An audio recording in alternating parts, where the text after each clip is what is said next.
Abordamos en este momento una esfera de trascendental significado espiritual, investigando a fondo la esencia de las maquinaciones tenebrosas que con frecuencia intentan penetrar la trama de nuestra existencia y el núcleo de nuestros hogares. No nos referimos a simples hipótesis o relatos de fantasía. Aludimos a circunstancias incomprensibles que exceden la comprensión racional, a sucesos que nos dejan atónitos porque su génesis no radica en lo terrenal, sino de manera preeminente en el ámbito del espíritu.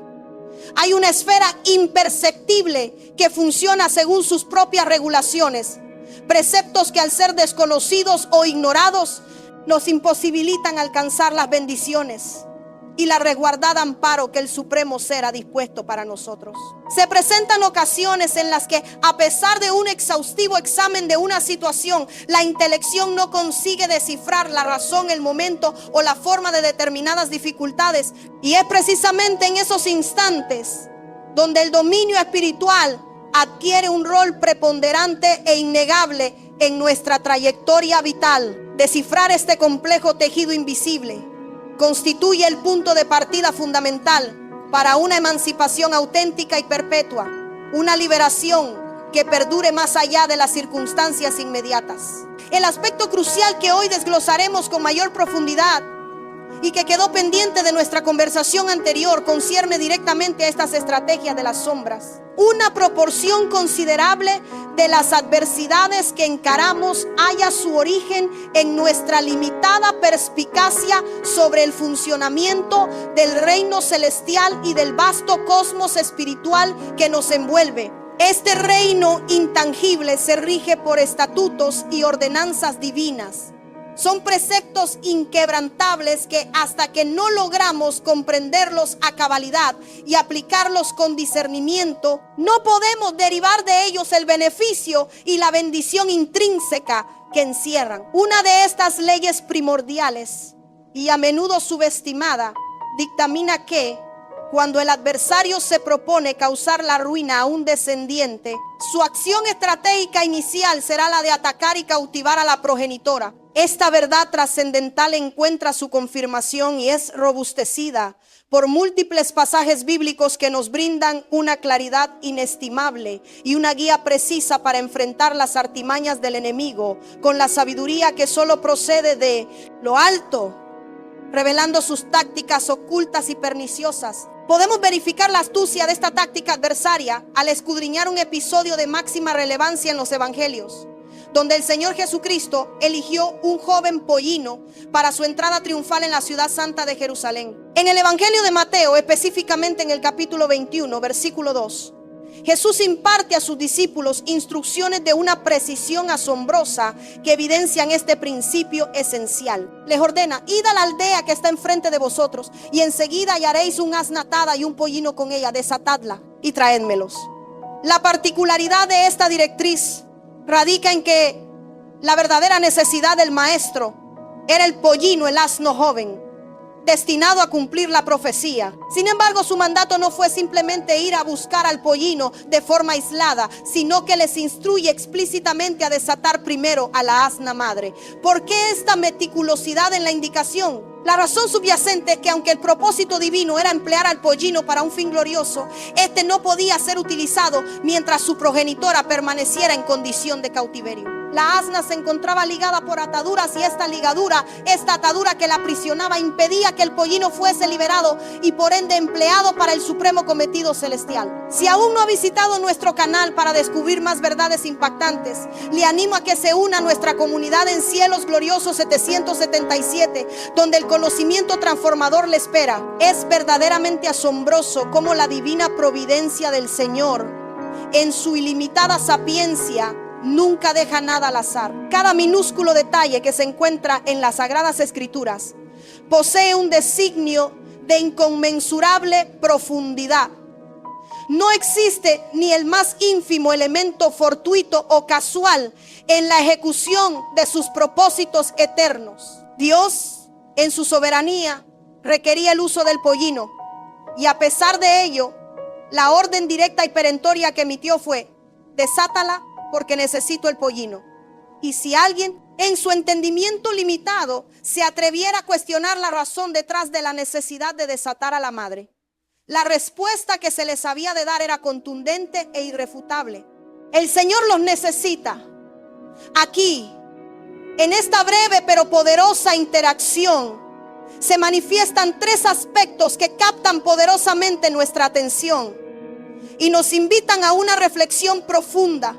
Primero, la necesidad primordial y el objetivo final del maestro era inequívocamente el pollino. Segundo, la antigua profecía anunciaba con meridiana claridad que él entraría triunfalmente montado precisamente en un pollino. Pero quizás la verdad más reveladora y espiritualmente impactante que se desvela es la tercera.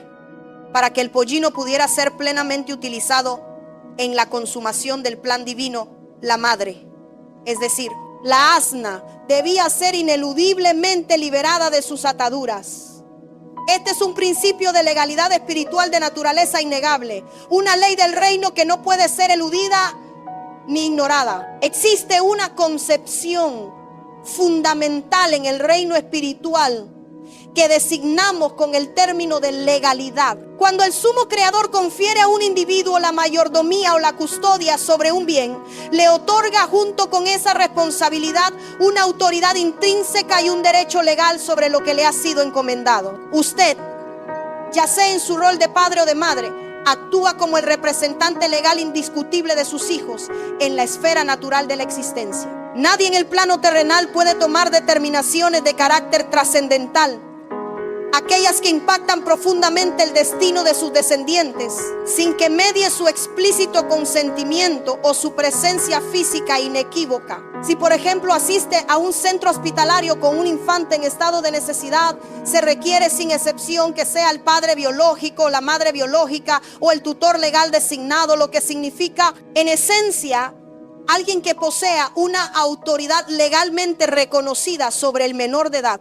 Esta verdad inalterable que rige y organiza el ámbito terrenal con absoluta precisión es perfectamente conocida, comprendida y lamentablemente respetada con asombrosa meticulosidad por las fuerzas de la oscuridad. Y es precisamente por esta razón ineludible que el Señor Jesucristo impartió a sus seguidores un mensaje de una trascendencia crucial y de una relevancia perdurable para poder interactuar de manera eficaz y transformadora con los más jóvenes, para poder liberarlos de sus cadenas y emplearlos poderosamente en su divino designio. Es un imperativo ineludible e irrenunciable desatar en primer lugar a la madre. Esta es la razón innegable y elocuente por la cual el Mesías, en toda su trayectoria terrenal y en el ejercicio de su ministerio, jamás intervino directamente en la vida de un menor, tocándolo, orando específicamente por él o liberándolo de alguna opresión, sin antes haber trabajado,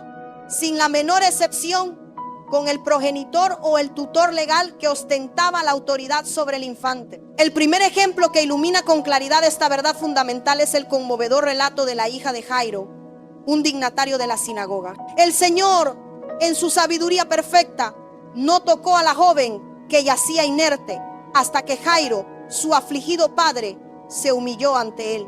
Reconoció con profunda sinceridad su desesperada necesidad y le suplicó con fervor: ven a mi casa. Solamente entonces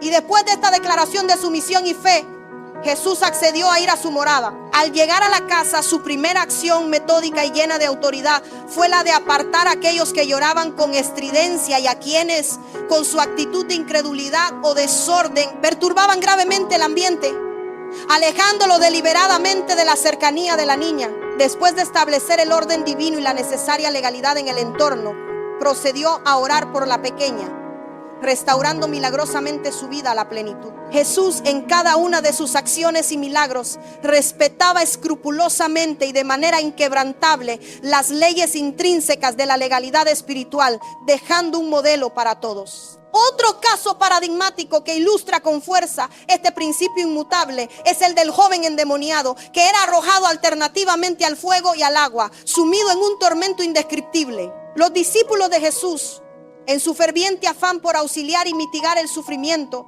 intentaron intervenir directamente con el niño, aplicando sus propios métodos, pero fracasaron rotundamente y de manera evidente. El padre del joven llegó sumido en una desolación palpable y una desesperanza profunda, y le reprochó con amargura: no pudisteis echarlo fuera.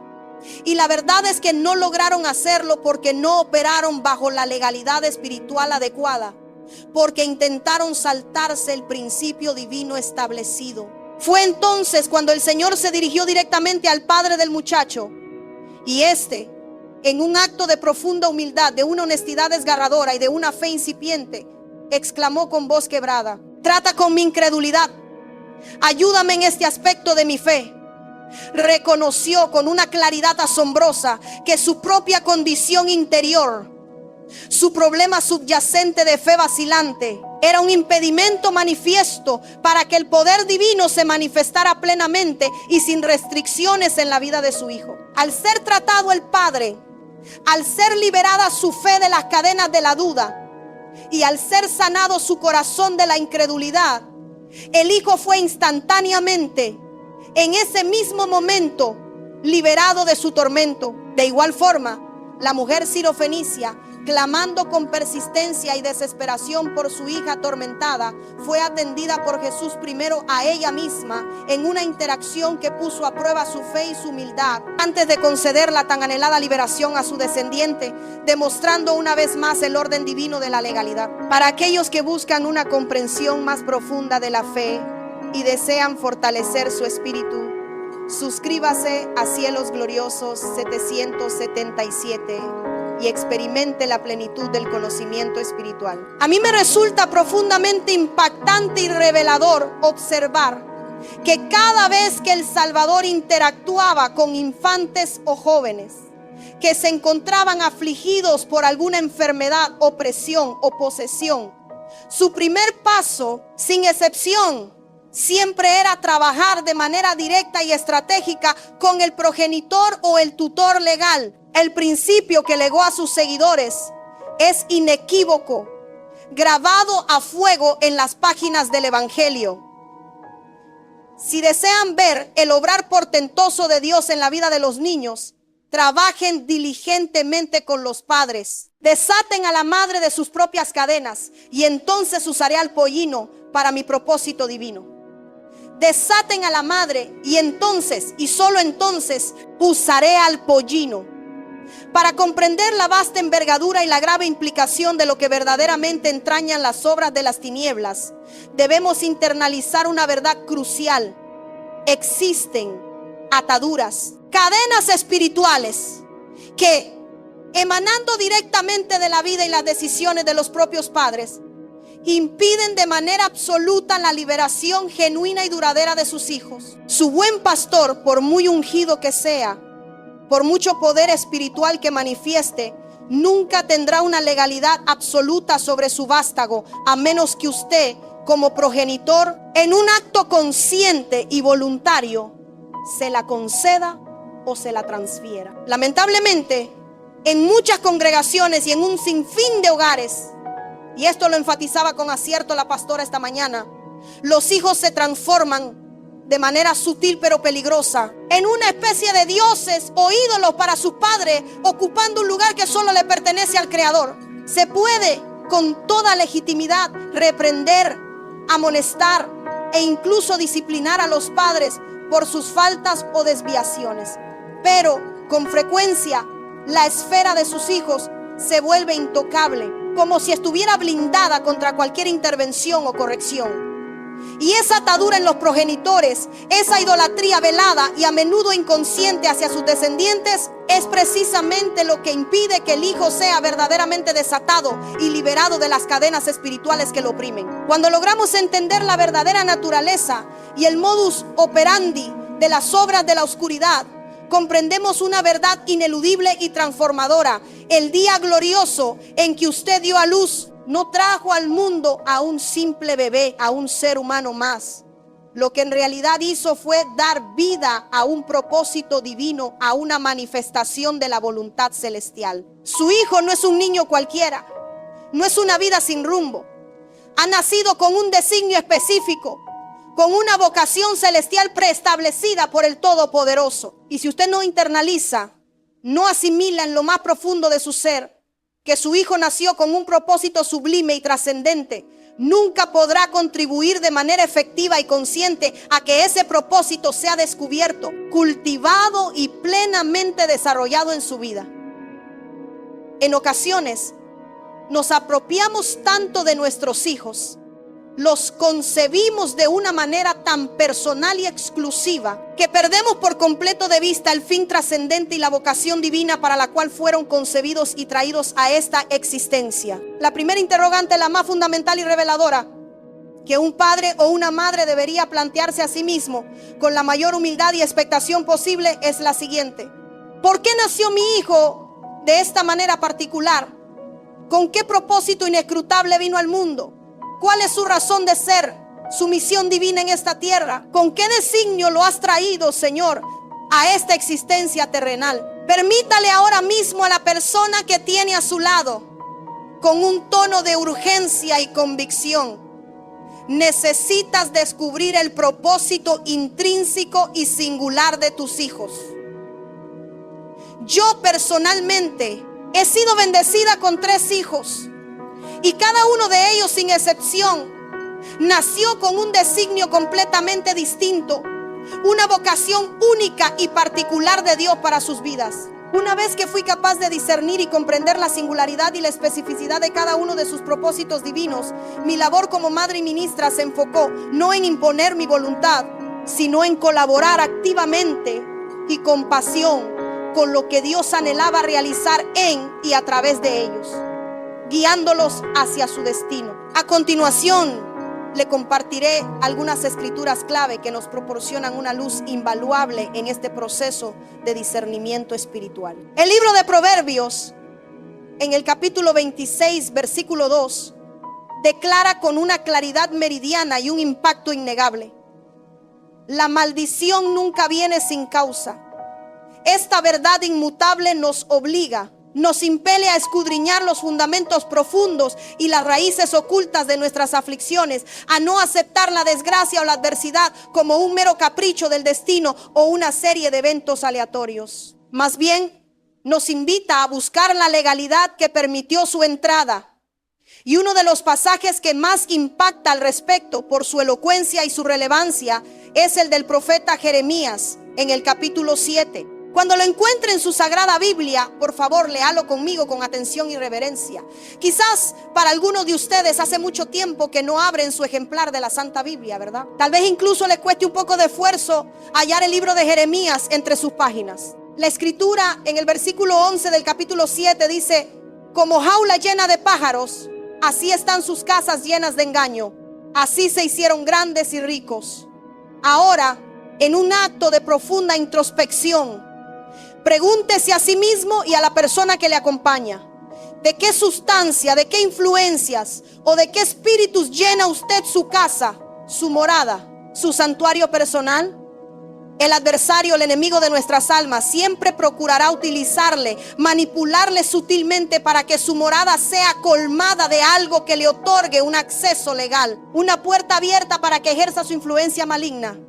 No permita bajo ninguna circunstancia que su casa se llene de engaño, de falsedad o de cualquier cosa que le dé derecho al enemigo. La táctica principal y la estrategia más efectiva de las obras de las tinieblas es lograr que una persona que ostenta una posición de autoridad dentro del hogar introduzca de manera consciente o inconsciente algo ilícito, pernicioso o moralmente corrupto en el seno familiar. Recuerdo vívidamente y con gran detalle el caso conmovedor de una joven de 16 años que me trajeron desde la lejana ciudad de Dallas, Texas, a nuestra congregación en busca de liberación. La madre, con el corazón destrozado por el sufrimiento de su hija y una desesperación palpable en su voz, me dijo entre sollozos: pastora, se la traigo para que la libere, porque está completamente atada, poseída por un espíritu maligno. La muchacha, al observarla, mostraba signos evidentes y alarmantes de una grave perturbación. Deliraba constantemente. Había sido ingresada en varias ocasiones por problemas nerviosos severos. Temblaba incontrolablemente sin causa aparente.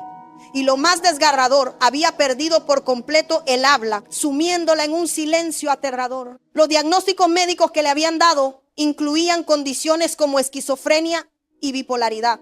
Había abandonado sus estudios de forma abrupta y se encontraba en un estado de completa inhabilitación, incapaz de funcionar con normalidad. Era, a pesar de su condición, una joven de una belleza innegable y radiante, y al disponerme a orar por ella, clamé con fervor al Espíritu Santo en una súplica sincera: revélame, oh Dios, lo que mis ojos naturales no pueden ver, porque no me agrada forzar tu mano ni actuar por impulsos humanos. Para aquellos que buscan discernimiento espiritual para situaciones complejas, suscríbase ahora a Cielo Glorioso 777, donde el Espíritu revela secretos para su liberación. Cuando elevamos nuestras oraciones, a veces tendemos a demandar con vehemencia, pero es fundamental comprender que hay exigencias que no deberían hacerse sin antes discernir si estamos fluyendo en la justicia divina o actuando bajo nuestra propia ley humana. Existen demandas que simplemente carecen de fundamento de legalidad espiritual para proceder. Y yo, en mi búsqueda de dirección divina, le inquirí al Señor con un corazón humilde: ¿qué es lo que sucede aquí, oh Dios? Y Él, de inmediato y con una claridad asombrosa, trajo a mi mente una revelación precisa: es una menor. Algo ha sido introducido ilícitamente en la casa. Alguien con autoridad otorgó un derecho al enemigo.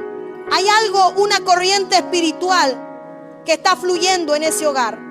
Con esta revelación comencé a orar fervientemente, intensificando mi clamor a Dios, y luego, delante de la hermana, le dije con voz serena pero firme: deme un momento.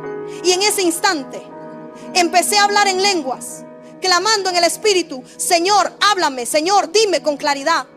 La madre, con una expresión de absoluto desconcierto en su rostro, me miraba fijamente como si sus pensamientos resonaran en el aire.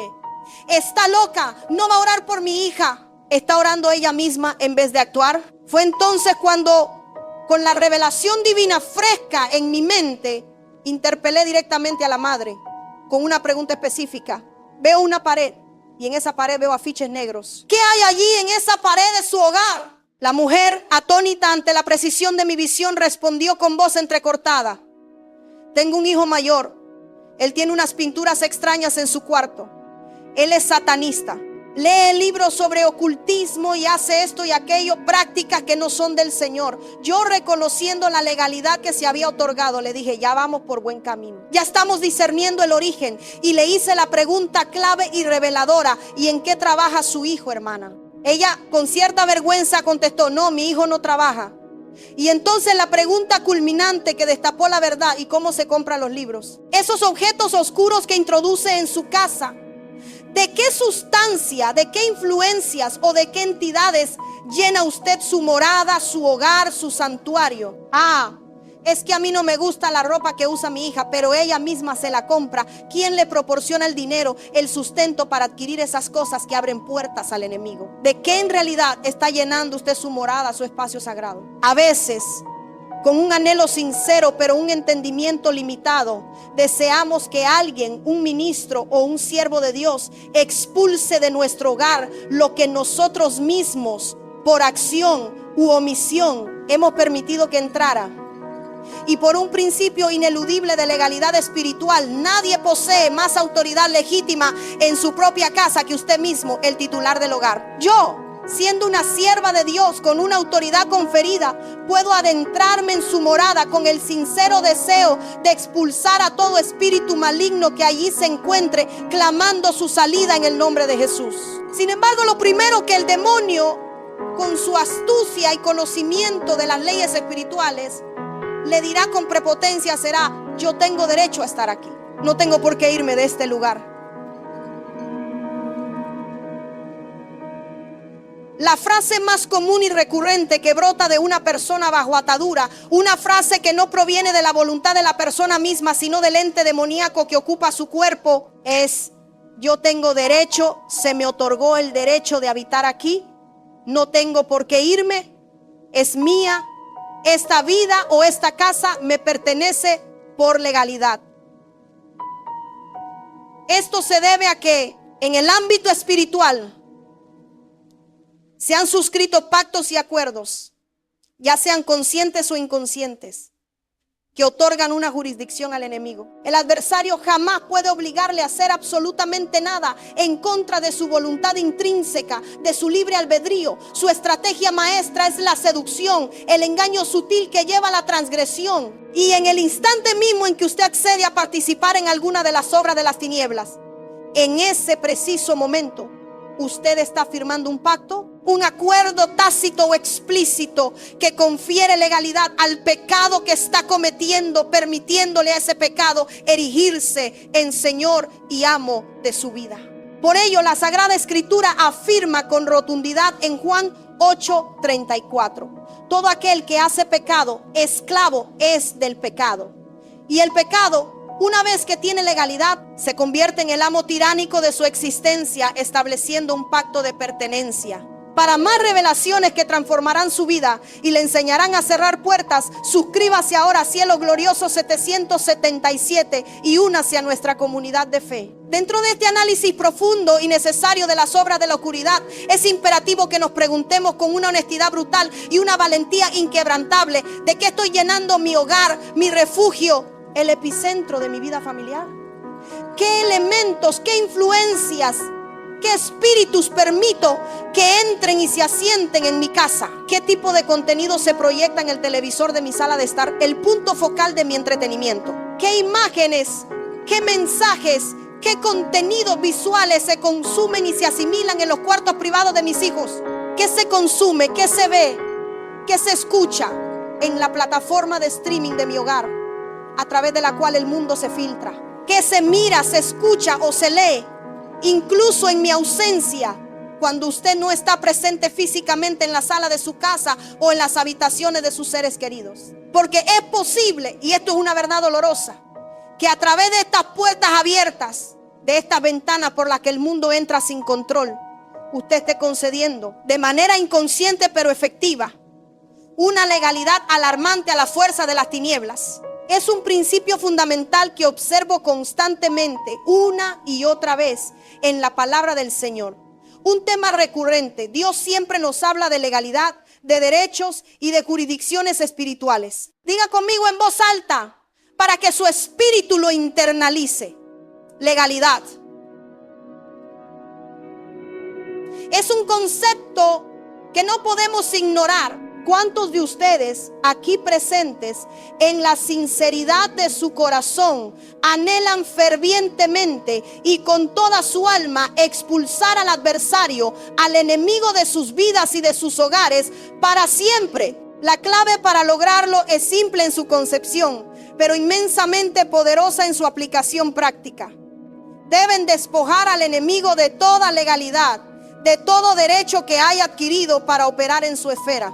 Y la única forma auténtica de despojar de legalidad a las obras de la oscuridad es comenzar a arrebatarle sus derechos al enemigo, uno por uno, con determinación y autoridad espiritual. ¿A qué le ha otorgado usted derecho? ¿En qué áreas de su vida o de su hogar le ha cedido terreno? ¿Qué privilegios le ha concedido, consciente o inconscientemente, en el ámbito espiritual, permitiendo su influencia? ¿Qué acceso, qué puerta de entrada le está permitiendo al adversario en su vida personal, en su matrimonio, en la vida de sus hijos y en el núcleo de su familia? Permítame aclararle algo de suma importancia, una verdad que a menudo se pasa por alto o se subestima. Cuando la mujer sirofenicia se presentó ante el Señor, su acto mismo de venir, de acercarse y suplicar con fervor, ya implicaba un reconocimiento intrínseco de que algo en su casa, en su linaje, no andaba bien, no funcionaba según el orden divino. Ella, con una transparencia admirable, expresó su desesperación y su impotencia. No puedo sacar a mi hija de esta atadura. La dejé en la casa, allí está cautiva y atormentada. Pero yo vengo a ti. Yo creo firmemente, yo entiendo con todo mi ser que solo tú puedes darme lo que necesito, la liberación para mi descendiente. Aquella mujer suplicó con una fe audaz, una fe que traspasó las barreras de la lógica y la tradición, a pesar de que ella misma, por circunstancias previas, había otorgado derechos al enemigo. en su linaje o en su hogar. Sin embargo, en ese acto de súplica y humildad, ahora se encontraba en esencia arrebatándole esos derechos al enemigo, apelando directamente ante el trono inmaculado de la gracia divina, donde la misericordia prevalece sobre el juicio. Quiero compartirle una verdad que a menudo se pasa por alto. Una realidad que muchos ignoran en su desesperación. En incontables hogares, las personas buscan desesperadamente a exorcistas. Claman con fervor por alguien que unja su casa con aceite. Ruegan por ministros de Dios que oren y consagren su morada con propósitos divinos. O buscan afanosamente a cualquier individuo con una autoridad espiritual reconocida para que haga algo por su vivienda, para que intervenga y limpie el ambiente espiritual. Pero amado hermano, amada hermana, la pregunta crucial y más apremiante que debemos plantearnos es esta: ¿qué derecho específico concedió usted en su propia casa para que el adversario ya no le respete? Para que haya ganado una legalidad tal que se siente con derecho a quedarse. Existen espíritus inmundos que se sienten cómodos, que encuentran un reposo e incluso se sienten en casa, en su hogar, como si fuera su legítima morada. No les dé reposo a los demonios. No les ofrezca un lugar de descanso en su vida o en su casa. La Sagrada Escritura nos enseña con una claridad que no deja lugar a dudas que cuando un espíritu inmundo abandona a una persona o un lugar, su instinto perverso e innato le impulsa a decir: volveré y habitaré en mi casa, prefiriéndose al lugar de donde salió, el lugar de donde fue expulsado. Ese mismo lugar él lo considera como su hogar, su posesión legítima, su territorio. Esto precisamente en el lenguaje del reino espiritual se denomina derecho. Así que por más que una persona con una genuina autoridad espiritual logre incomodar y expulsar temporalmente un espíritu maligno de un lugar, de una casa o de una persona, si hay un derecho otorgado previamente, si existe una legalidad preestablecida, el enemigo considerará ese territorio como suyo y por ende buscará incansablemente la manera, la oportunidad de regresar a él. Ser libre de una atadura no es sorprendentemente el milagro más complejo de obtener. Lo verdaderamente difícil y que requiere mayor diligencia es permanecer firmemente arraigado en esa libertad una vez que ha sido concedida. Liberar a alguien no es intrínsecamente incómodo ni arduo para quien opera en el Espíritu. Es simplemente ejercer la autoridad divina que nos ha sido dada, vivir en santidad bajo la autoridad suprema de Dios e incomodar al espíritu inmundo, ordenándole con firmeza y convicción que salga de ese lugar o persona. Sin embargo, el punto crucial y la dificultad real surgen cuando el espíritu que estoy intentando expulsar con toda su malevolencia ostenta una legalidad activa en esa vida o en ese lugar. Él puede decir con arrogancia: me voy de aquí porque alguien con autoridad divina me está dando la orden y debo obedecer. Pero cuando esa persona se marche de este lugar, regresaré a mi casa, al sitio de donde salí, porque tengo autoridad legítima para estar aquí y reclamarlo como mío. Entonces, ese espíritu inmundo, con astucia diabólica y planificada, se va temporalmente y regresa. Pero no lo hace solo, sino que trae consigo a 7 espíritus peores que él, más malignos y feroces. Y morando allí, el estado final de aquella persona o lugar es lamentablemente peor que el primero, sumiéndola en una opresión más profunda. ¿Por qué estoy peor que antes? Se pregunta usted con angustia: ¿por qué me va peor en la vida? Si yo creía que estaba bien, si había experimentado una aparente liberación, ¿por qué he empeorado mi condición? ¿No será acaso que cuando el espíritu inmundo salió, usted no le retiró de manera consciente y deliberada la legalidad que le había concedido previamente, dejando la puerta abierta para su retorno? Para profundizar en cómo mantener su libertad y evitar la trampa del enemigo, suscríbase a Cielo Glorioso 777 y reciba enseñanzas que le empoderarán en la fe. El don espiritual de ver demonios y espíritus inmundos es una gracia particular concedida a unos pocos siervos de Dios, y el mundo espiritual en su complejidad no se revela a todos los ojos naturales de la misma manera. Pero recuerdo vívidamente un momento en que discerní espiritualmente a una mujer que estaba siendo ministrada y pude ver claramente su demonio aferrado con garras sin misericordias a sus costillas, como si su vida dependiera de ello. Yo reprendía con vehemencia, con unción y con autoridad, y la gente a mi alrededor era liberada con facilidad, pero yo no me bajaba del altar, porque tengo la costumbre de observar y discernir dónde están los demonios para poder reprender con una precisión quirúrgica y no dar golpes al aire. Y en medio de la intensa administración me preguntaba con asombro y frustración por qué ese espíritu no se suelta de ahí. ¿Por qué permanece tan firmemente adherido a esa posición? Veía a otras personas llenas de demonios y se soltaban, pero este no se soltaba de esa posición, aferrado con esas garras que sostenían 2 y 3 costillas a la vez, con una fuerza sobrenatural.